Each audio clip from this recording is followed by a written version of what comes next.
Welcome to Spotlight on Schools. I'm your host, Jim Strauss. We usually focus on the Rochester City School District, but today we're going to be talking about the University Preparatory Charter School for Young Men, Uprep for short.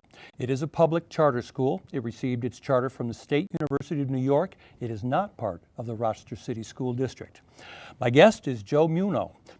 Joe worked for 36 years at John Marshall High School in the city and is founder and principal of the University Preparatory Charter School for Young Men. Joe, welcome to Spotlight on Schools. Thank you. I'm happy to be here. Tell us, how did you go from a career in the Rochester City School District to founding a charter school? Well, I retired after 36 years in the district. I was still a young man, and retirement didn't fit. So I got together with a couple colleagues, and we talked about a charter. And we kind of started brainstorming in terms of the areas of need. Where do we want to go with this charter? My experience has been middle school, high school, so naturally that's what my comfort level was there. And then we looked at urban education across this country, and very clearly, girls are just doing better than boys in most urban settings. We looked at suspension rates. We looked at scores on state assessments. We looked at behavior, suspensions, graduation rates. And we found clearly the neediest population in urban settings are males.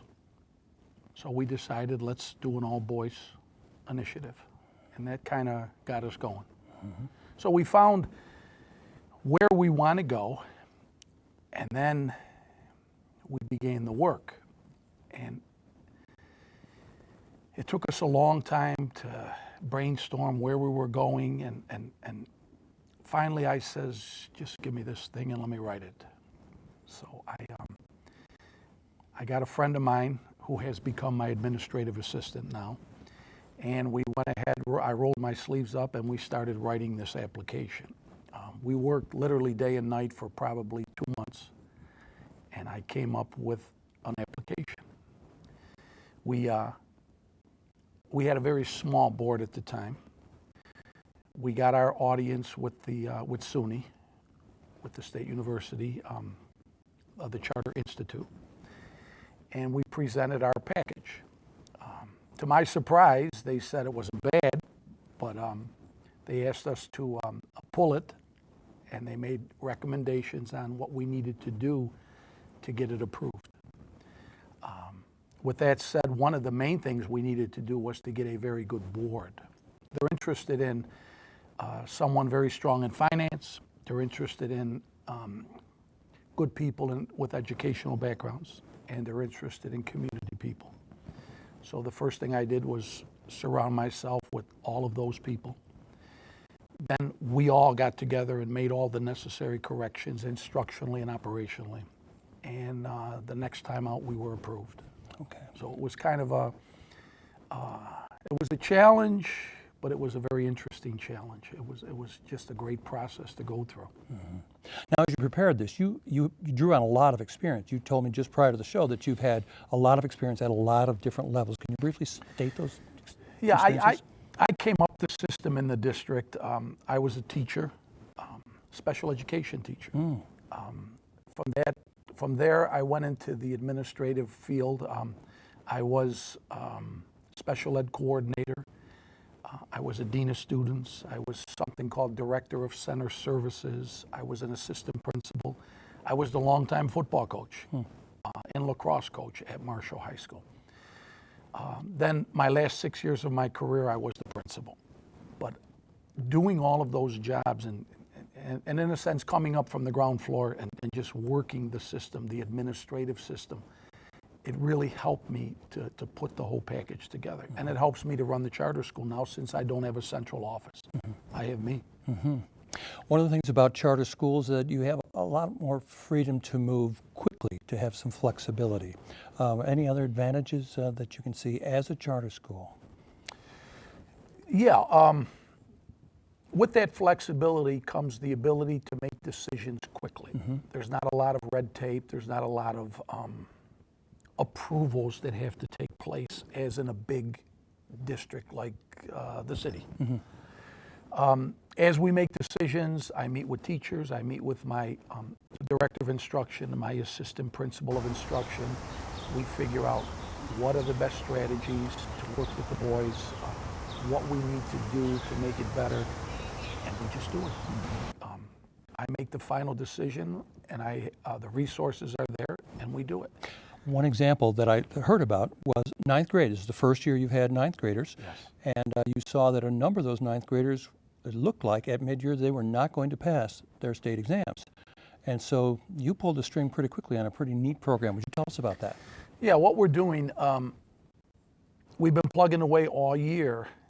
In the last 20 days of instruction, we have moved the boys, my entire ninth grade, we transport them to St. John Fisher College for 3 quality hours on a college campus. Getting them out of the building into an educational environment. It's air conditioned, something we don't have at Uprep. It's air conditioned. I'm able to send a team of my staff there. They're doing good work getting the boys ready and for 2 Regents exams. The boys are going to be taking integrated algebra in the math area and also a living environment in the science area. Mm-hmm. So just moving them to a college campus for our last 20 days of instruction, we're seeing a difference. Mm. I probably wouldn't have been able to do that in a public setting because how quickly I did it. The budget might not have met those needs. Just getting buses on board and just moving the bar. Mm-hmm. I'm able to do that very quickly. Going through committees, going through the school board. Yes. It's pretty top heavy. Okay. Before we go on and talk about nuts and bolts about your program, I want to talk in general about charter schools. I'd like to get your take on a larger issue of charter schools within the national debate that's going on. First of all, a quote from a column that appeared in the Democrat and Chronicle by a woman, Susan Estrich. She wrote the following, and I quote, "Get serious. You can't change American education one charter school at a time. You can't build enough charter schools to deal with the biggest civil rights issue of our era." How would you respond to that? Well, I think my first impression would be I would hate to have to say that to the 235 families that attend my school because we are making a difference. So to say that to them would not be well received. Mm-hmm. The charter world is about professional staff. It's about good leadership and absolutely good teachers. The teacher makes everything happen. I can't comment about other charter schools across this country or even within this city. I can only comment about my school. And I know what I expect of teachers. I know what I expect of staff. It's hard work. It's the hardest work I've ever done in my whole career.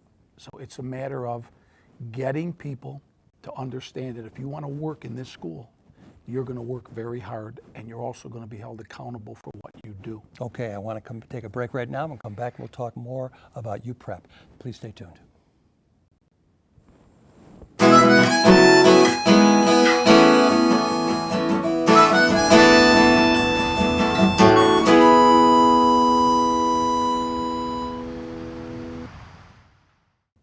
Welcome back to Spotlight on Schools. Today we're talking with Joe Muno, the founder and principal of the University Preparatory Charter School for Young Men. That's a mouthful. It's a mouthful. Uprep. Okay. I want to talk about your website. The website is upreprochester.org.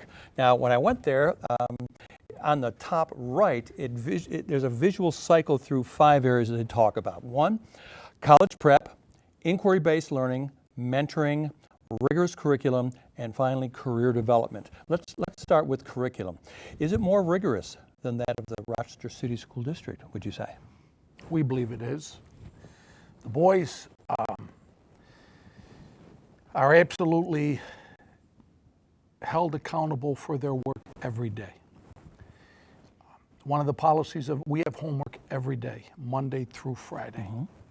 We have a website where parents have a password where they are our partners in this business. I say to parents very clearly, I'm never going to do this alone, nor can you do this alone. We have to do this together. I say to parents, the boys have homework every night and don't accept any answer but that one. That's the truth.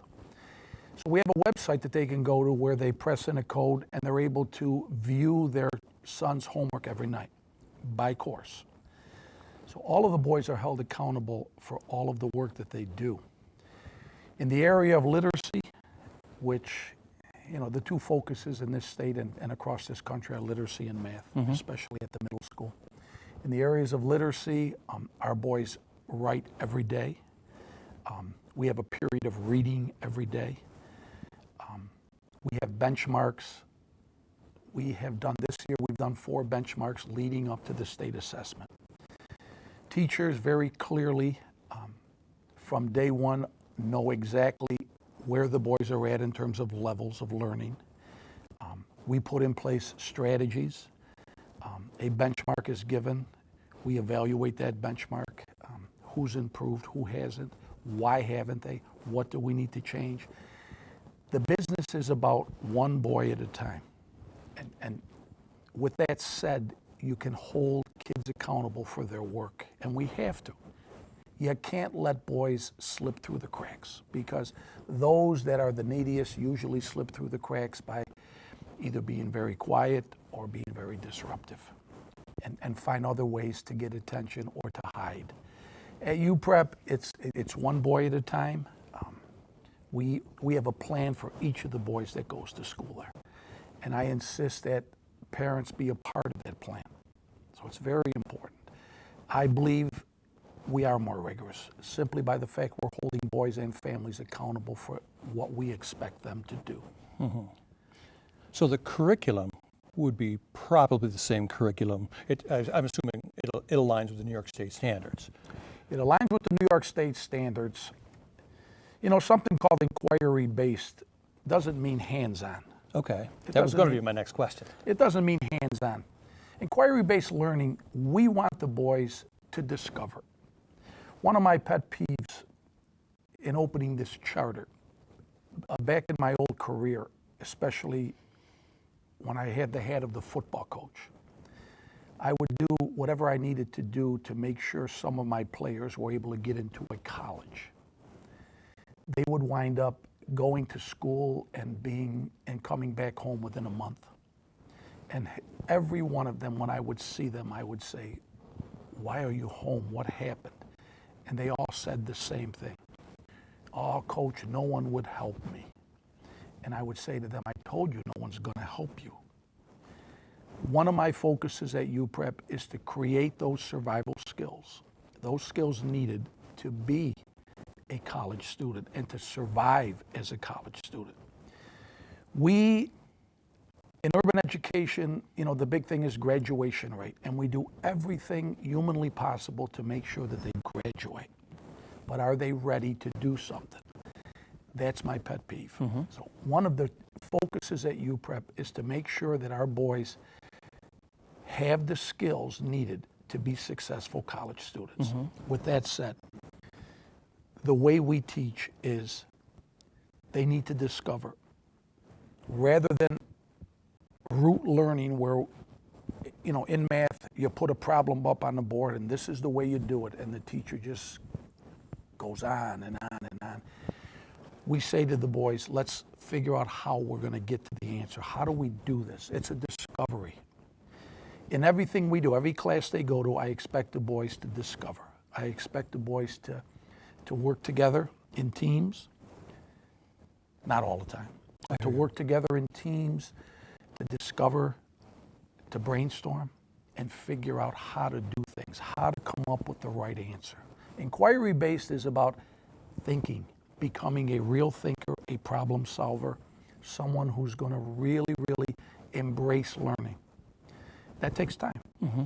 But that's what I believe has to happen for them to be independent learners in mm-hmm. college. That's the focus of Uprep. I was talking to a couple of teachers whom I have met at your school. They talk about authentic tasks as part of that as well, something that is real. Mm-hmm. I'll mention one. There was some neighbors who wrote some things that probably were untrue, and criticizing some kids when they got out of your school. And the authentic task was to respond to them in letters, and the results were pretty impressive, I'm told. Would you? Yeah, the boys, we wanted the boys to understand that if things are being said about them that are not true, we brainstorm with them, how do you handle this as an adult? It's easy to say, let's fight, let's yell, let's argue, let's scream and yell and whatever. So the learning process to that was, how do you deal with conflict? How do you deal with something that's wrong in your eyes? And the boys started talking about, well, let's talk to the neighbors. And they did. They went out and they canvassed the neighbors. They canvassed the neighbors and said, and asked their opinions. And they had a little survey they had the neighbors do for them. So they went out and got a comprehensive opinion rather than a very small group. They were pleased to find out that that wasn't the belief of most of the neighbors. Most of the neighbors feel that they're just great kids walking to school in the morning, and they're not in the middle of the street, and they're not making a lot of noise, and they don't litter, and so on and so forth. So they canvassed the neighbors. They wrote letters of support because we had to appear in front of the planning board in order to get permission for us to renovate one of the attached houses so we could continue growing. So they wrote letters of support. They went out and got letters of support from the community. They learned, it was a great learning experience. They learned the right way to tackle a problem. That's inquiry-based learning. And it was a real example. It was real life. Yes, it was. And the planning board approved us a vote of 5-0. So that was, the boys celebrated that. They really felt an accomplishment that they got our project approved. That was good. Yeah. That was good. Yes. Okay, we're going to take another break. And when we come back, I want to talk about mentoring. I want to talk about career development. And then I want to go into the 6 descriptors that is also on the left-hand side of your website. So we'll take another break and then we'll come back. Please come back.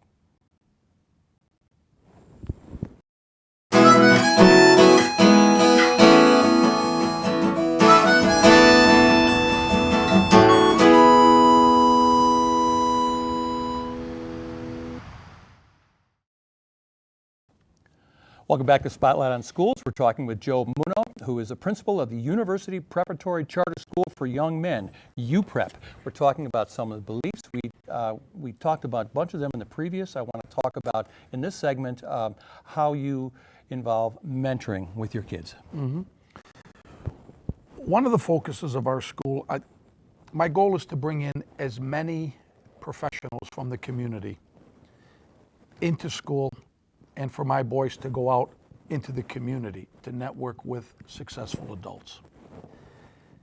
Some examples in this early stage of the school, I've networked with the Toastmasters program. They're going to be coming into my school next year.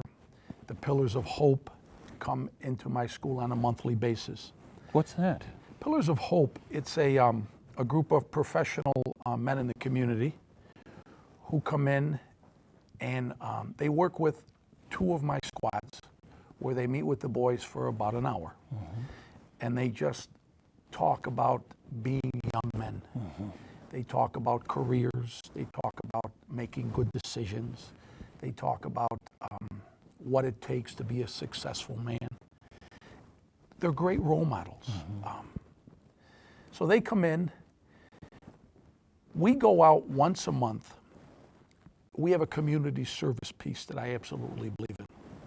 Our boys, by squads, they go out once a month and we do something of community service. Some examples, last month we had boys go to the Charles House on J Street where they work with the adults there. I had boys going to several elementary schools reading to kindergartners. We had other boys that went to the animal shelter. We cleaned cages. I had another squad that went to Maplewood Park and cleaned the park. Whenever you're out in the community, you always are networking with adults. We absolutely teach the boys We say to them, you represent Uprep, you represent your family, you represent yourself.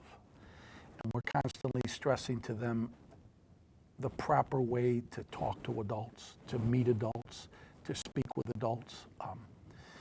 This is all a learning curve that by the time they leave Uprep and they're ready to interview for colleges, interview for jobs, they know how to dress, they know how to speak, they know how to introduce themselves, they can field questions, they can answer questions intelligently. It takes time, but you start at a young age. We're doing this at 7th grade.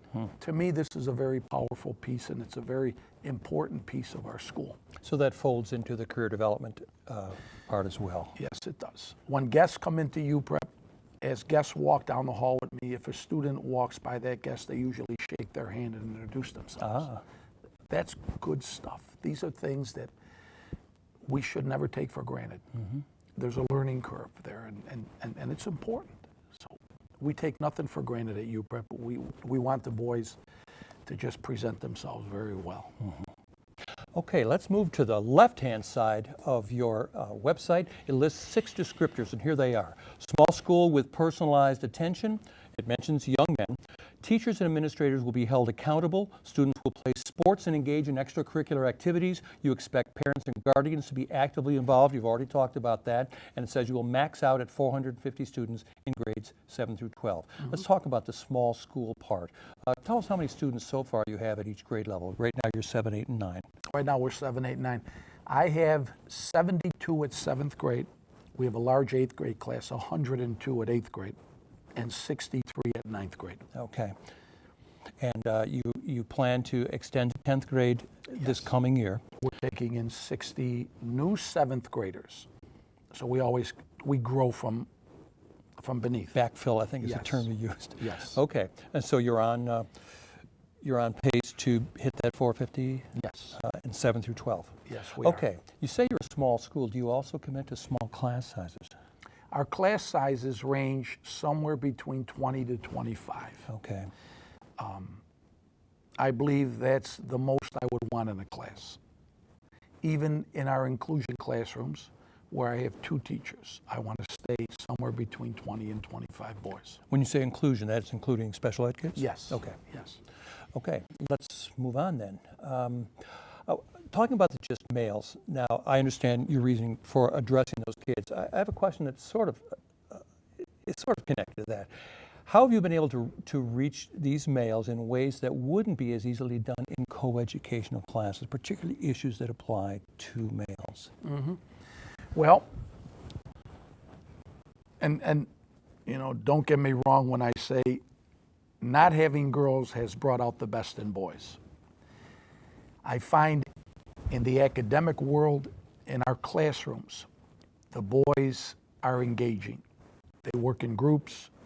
They answer questions. They're not afraid to answer questions even if they're wrong.